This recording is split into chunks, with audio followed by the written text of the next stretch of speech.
Hi all. Right.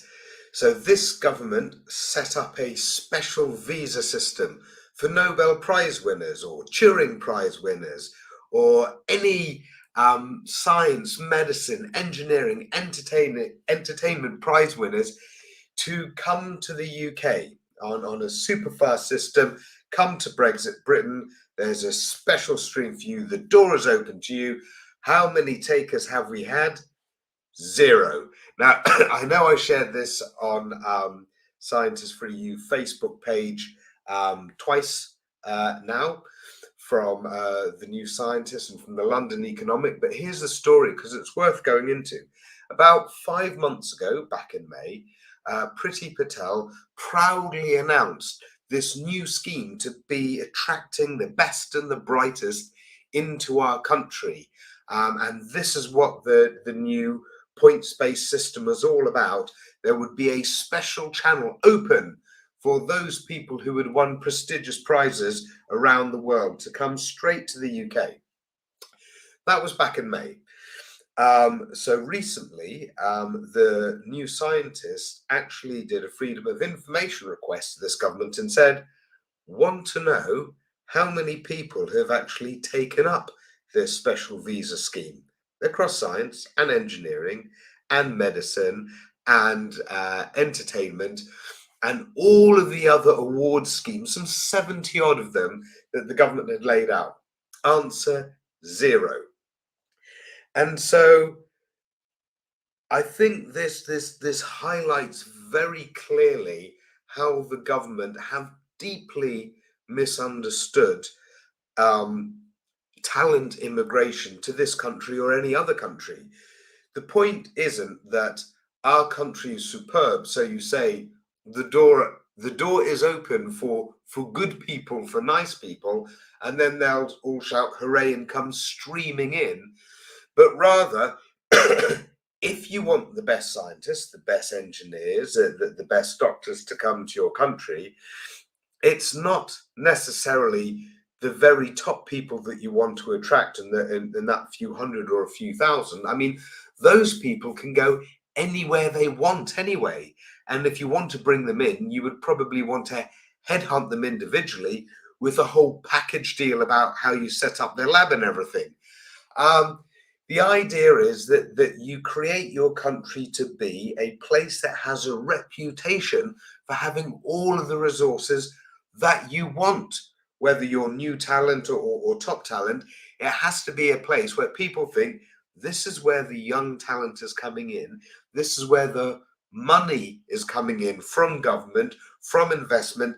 This is a place that networks well with the other countries around it, across labs. This is the country that has resources and stability and a long-term plan. And at the moment, our country has none of that. So when the New Scientist wrote this article saying they'd asked the government and and the government said nada, they also interviewed a few scientists, one of them being Andrei Geim, who's the Nobel Prize winner in 2010 for co-discovery of graphene. And he said, the government thinks if you pump up UK science with a verbal diarrhea of optimism, it can somehow become a self-fulfilling prophecy. And that is exactly what Boris Johnson thinks that he can do with this country, with trade, with science. Just talk it up, talk it up, talk it up. And then people go like, oh, wow, that sounds so exciting. Like a magnet, let us all get sucked in.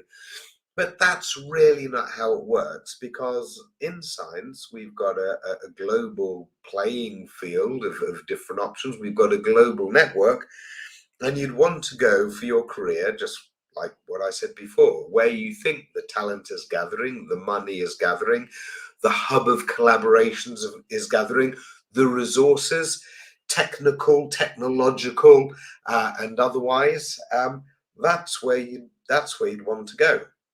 And clearly, this government have screwed up on this front because they have started screwing up British science. Not only did Brexit make it less attractive for the hot talent of European scientists to be coming here.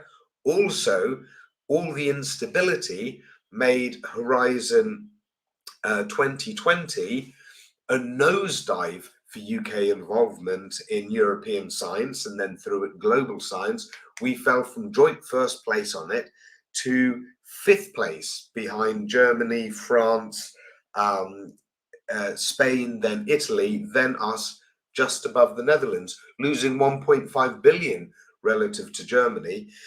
And then we had science budgets cut with the overseas development aid budget. I kid you not, we had contracts stopped, even those that were about looking for COVID variants in other countries such as Brazil. And then MHRA, that did such a great approvals job on the vaccines, even the staff there have been cut by Boris Johnson. And at the moment, we haven't even got final sign off to join Horizon Europe. So British science at the moment is looking very destabilized by this government and their silly, superficial plans about how they're going to make things better, such as Dominic Cummings's mad ideas about ARIA, which are not even FOIable. It just goes to show that they don't fundamentally understand what makes a healthy environment for science that will genuinely attract I can't even speak, attract talent from around the globe. So there you go. I thought I'd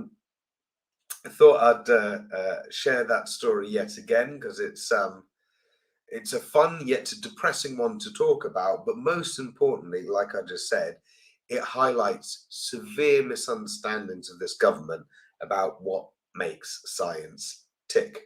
Right, I'll wrap it up there to keep it relatively short, but pop your comments in the comment section and I'll go have a look now.